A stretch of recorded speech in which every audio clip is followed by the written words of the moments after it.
Thaís, boa tarde, obrigado pelo convite. Meu nome é Renan, eu sou instrutor de formação profissional da área de meio ambiente do Senai de Visconde Rio Branco. Para começar, o que significa exatamente imperativo ambiental e por que ele é considerado tão urgente nos dias de hoje? Muito bem, Thaís. Imperativo ambiental não é um conceito amplamente divulgado dentro da sociedade, né? Mas no meio acadêmico e no meio profissional, a gente usa com uma certa frequência. E o que ele busca afirmar? A necessidade de se pensar em tecnologias, processos, soluções para integrar o meio ambiente nas diversas atividades humanas, né? Eu vou falar um pouco mais da área industrial, que é o meu ramo de atuação aqui no Senai, é que um projeto, quando eu vou projetar um processo, eu vou projetar uma empresa, eu tenho que logo pensar na temática ambiental como meio, né, para a proteção dos recursos naturais, para que eu possa reduzir a geração de impactos decorrentes, né, direta e indiretamente daquela atividade, uma gestão de resíduo, tratamento de efluente, tratamento de emissões atmosféricas.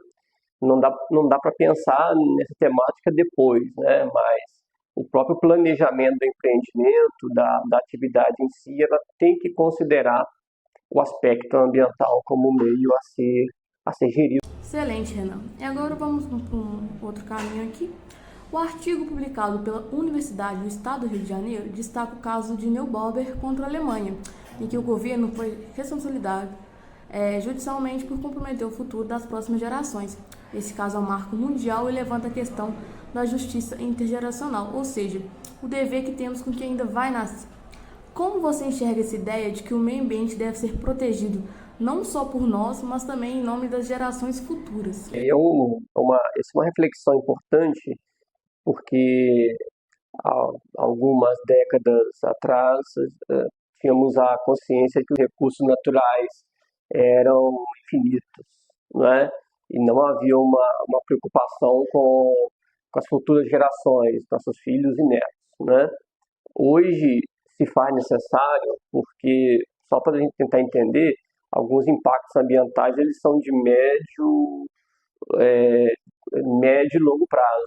Às vezes, um desmatamento de um determinado fragmento florestal, de imediato não vai causar nenhum problema ambiental, mas no futuro ele pode levar ao esgotamento hídrico, né, ao impacto na fauna e flora daquela região.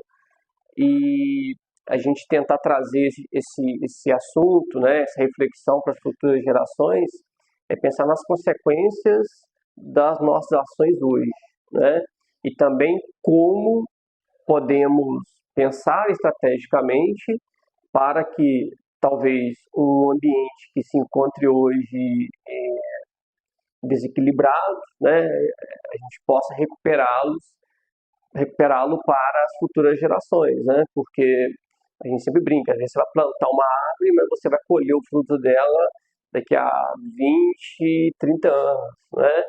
É, pensar nas futuras gerações e realmente é pensar no legado que nós queremos deixar para os nossos filhos e netos do que estamos construindo aqui hoje. Se queremos deixar um ecossistema equilibrado, onde eles possam, né, aproveitar tudo que a natureza oferece. E a forma com que nós lidamos com os recursos naturais hoje vai refletir na vida das futuras gerações.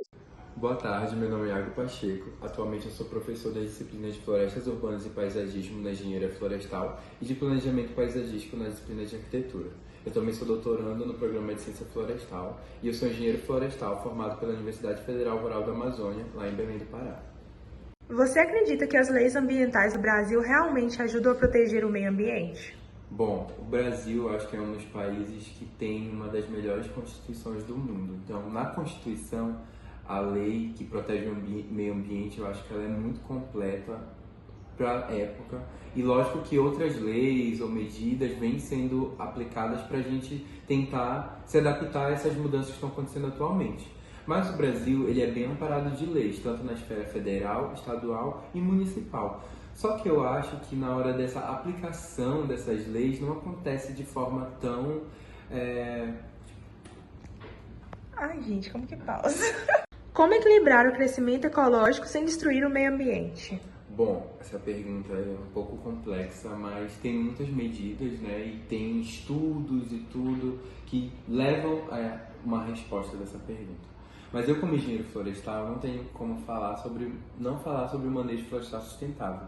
É uma forma que a gente tem, porque assim, hoje em dia tem gente que prega, temos que conservar, temos que preservar, não conservar. Para quem não sabe, preservar é a forma que você deixa o meio ambiente lá, um ecossistema intacto e não pode mexer nele. E conservar, a gente consegue utilizar esses recursos de forma sustentável, onde a gente não vai trazer tantos impactos, porque é difícil a gente fazer uma atividade sem causar impactos, mas que esse ambiente ele vai conseguir se perpetuar com o passar do tempo. Então, hoje em dia, principalmente eu, como sendo engenheiro florestal, eu sei que tem atitudes, né, ferramentas como manejo florestal sustentável, que a gente consegue utilizar os recursos florestais, que são base para muitas coisas, de uma forma que a floresta vai conseguir se manter em pé por muito tempo e também prestar os serviços ecossistêmicos, que eu acho que é uma coisa que eu nem falei no decorrer da entrevista, mas que atualmente, principalmente no contexto das mudanças climáticas, a gente precisa, né, desse sequestro de carbono, dessa atenuação, né, na mitigação dos efeitos negativos das mudanças climáticas, né, como a melhoria do clima local. Então, fazer atividade como manejo florestal sustentável ou simplesmente utilizar outros recursos da floresta, como produtos florestais não madeireiros, que a gente utiliza, por exemplo, a utilização de sementes, galhos, resíduos dessa floresta sem derrubar a árvore, são atividades que a gente vai utilizar, né, da sustentabilidade para a perpetuação desses recursos. Um exemplo hoje em dia por exemplo, do açaí, onde a gente pode tirar o fruto e manter a palmeira lá em pé, porque, por exemplo, tem a Euterpe edulis, que é a palmeira jussara, que é de onde vem o palmito. E essa espécie ela acabou entrando em risco de extinção, porque para tirar o palmito, a gente precisa derrubar essa palmeira. Mas como, por exemplo, hoje em dia o açaí está crescendo, o açaí era da Euterpe oleracea, que é do açaizeiro lá da região amazônica. Mas também tem estudos que estão mostrando que o açaí do Euterpe edulis também é tão nutritivo quanto o da região amazônica. Então, diminuir essas atividades que são mais agressivas ao meio ambiente e trabalhar com essas de forma mais sustentável, que vão permitir a perpetuação desses recursos, é muito importante. Então, dessa forma, a gente consegue trabalhar, né, com essa utilização desses recursos de forma sustentável, perpetuando todo o ecossistema e todas essas fontes de recursos que a gente nos proporciona. Que tipo de atitude simples as pessoas poderiam adotar para ajudar o planeta no dia a dia? Bom, primeiro eu posso falar como engenheiro florestal e atuo na área de paisagismo, que às vezes plantar algo, ter um jardim na sua casa, um telhado verde quando a gente mora em apartamento, a gente pensa que a nossa atitude local não vai conseguir interferir no todo. Mas quando a gente pensa no contexto geral, numa cidade, na floresta urbana dessa cidade, a gente vai conseguir trazer benefícios para a população toda, mesmo com aquele nosso jardim local. E outra coisa também muito importante é a nossa forma de consumir. Às vezes a gente pensa que a gente tem que estar trocando de roupa sempre, a gente tem que estar trocando de celular sempre, e que a gente tudo tem que sempre estar do novo, bom. Lógico que é bom ter as coisas, a gente não vai andar com tudo velho, né? Não queria tocar nesse ponto, ser muito, como é que se diz? Fugir do tema da seriedade. Mas, às vezes a gente tem algo que tá bom, tá funcionando, a gente não precisa trocar, né? Ter essa forma de aumentar esse consumo. Quanto mais a gente consome, mais produção tem, mais impactos negativos no ambiente a gente também tem.